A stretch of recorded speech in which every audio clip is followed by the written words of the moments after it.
Monsieur le Président, Mesdames, Messieurs les membres du jury, mes chers camarades de l'école des avocats, j'ai vu hier soir à la télévision, pendant que je nourrissais mon petit, le petit bouchon, les images du cortège des avocats en grève, et je me suis dit, en voyant ces robes dans les cortèges, que ces robes, il fallait les défendre à tout prix, envers et contre tout.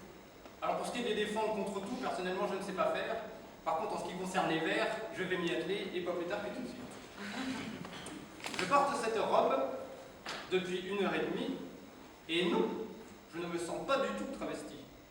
Je me sens toujours homme, pas déguisé en femme. Je me sens monsieur, maître, certainement pas madame. Bien au contraire, c'est justement pour enfiler cette bien belle robe que j'ai choisi ce métier. Je me sens masculin, comme je n'ai jamais été. Elle est un artifice de ma virilité. D'ailleurs, dans le monde, la robe, c'est bien l'homme qui la porte. La robe est au beau mal, ce qu'au cœur et l'aorte. Ainsi du musulman, dans son cafetan si long, qu'il ne troquera jamais contre un chaud pantalon. Et même quand le vent glacial s'engouffre sous sa tunique, oui, même s'il a froid, il sait rester stoïque. Car oui, en plein hiver, au moment des frimas, moi je vous garantis, on se les gèle là-bas. La robe est bien virile, tout homme s'y sent à l'aise, et partout dans le monde, du Corrèze aux Ambèzes. Ainsi, de l'Africain, sanglé dans son boubou, la souplesse du tissu est pour lui un atout. Ou dans son kimono, songez aux Japonais, car l'homme de Tokyo n'est ni bon ni mauvais. Je pense à l'Écossais au nord, dans les Highlands, au pays du rugby, plus viril que le hand. L'homme est livré en kilt, et il a fière allure, même quand le thermomètre se gèle le mercure. On raconte une légende, là-bas, dont on est fier, au son de la cornemuse, dans les effluves de bière. C'est parce qu'il a peur de se sentir ridicule que le monstre du Loch Ness cache ses tentacules. Lui qui, depuis le lac, voit en contre-plongée, c'est très bien qu'à côté, il ne peut rivaliser. Non, vraiment, cette robe ne me rend pas Aphrodite. Je reste un mec, un Zeus, même pas hermaphrodite. Mais si la robe n'a pas d'effet anatomique, je perçois un changement niveau psychologique. Ma part féminine est en train de se révéler. La preuve, j'ai soudain une grande envie de parler.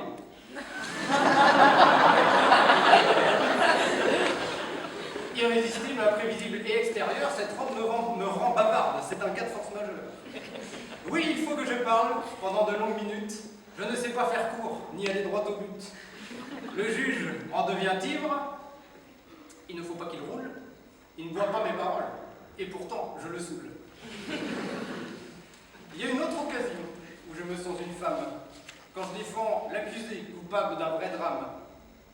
Les criminels le disent, quand on fait des bêtises, tous vous lâchent, seule votre mère vous fait encore la bise. Oui, car votre maman toujours vous comprendra, elle seule vous croira et plaidera votre bonne foi. L'avocat fait pareil. Il est un peu une mère, à condition toutefois qu'on paye ses honoraires. Mais le travestissement dans le langage courant revêt un autre sens, en tout point différent. Il est plus synonyme de déguisement, et c'est bien dans ce sens que je l'emploie maintenant. S'il vous plaît, ne m'accusez pas de traîtrise, mais quand j'enfile la robe, chaque fois, je me déguise. Quand je mets la robe, j'endosse plusieurs siècles d'histoire que mes prédécesseurs ont forgé en robe noire.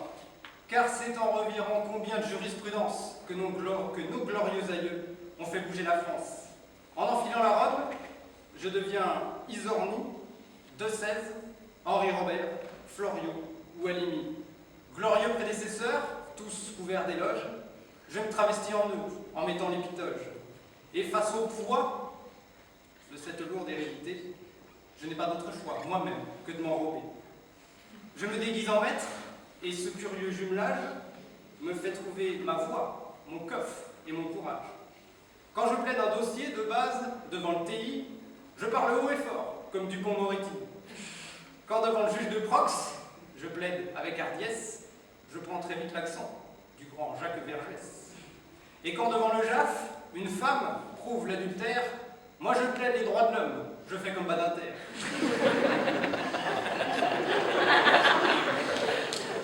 Car oui, pour moi, plaider, c'est avant tout un art. Et sur ma barre perchée, je suis maître renard. Deviens ce que tu es, disait Schopenhauer, Pour ça, je me déguise en mes prédécesseurs. Et comme disait Rimbaud, en fait, je est un autre. De cette religion, je suis devenu apôtre. Il est un dernier sens au terme travestir, qui signifie cacher, dissimuler, enfouir. Nous sommes assez souvent confrontés au pire drame, à la misère, la peine, la mort d'hommes et de femmes. Nous sommes pour nos clients des bouées de secours et nous sommes bien souvent leur tout dernier recours. En ce qui me concerne, cette responsabilité, je l'avoue, j'ai souvent du mal à la gérer. Défendre à moi tout seul des gens aux vies brisées m'impose de travestir ma sensibilité. Elle est pourtant présente ici, à fleur de peau, mais pour traiter le dossier, je dois être un robot. Car c'est bien par les cornes qu'il faut prendre le taureau, surtout moi qui veux faire du préjudice corpo. Donc dans un premier temps, oui, je me travestis. Très loin, mes émotions, très loin, je les enfouis. Et c'est grâce à cette robe que je peux travailler. Elle me donne la distance et la sérénité. C'est d'abord en juriste que je traite mon dossier. En fait, m'enrober m'empêche de me dérober. Mais chasser le naturel, il revient au galop.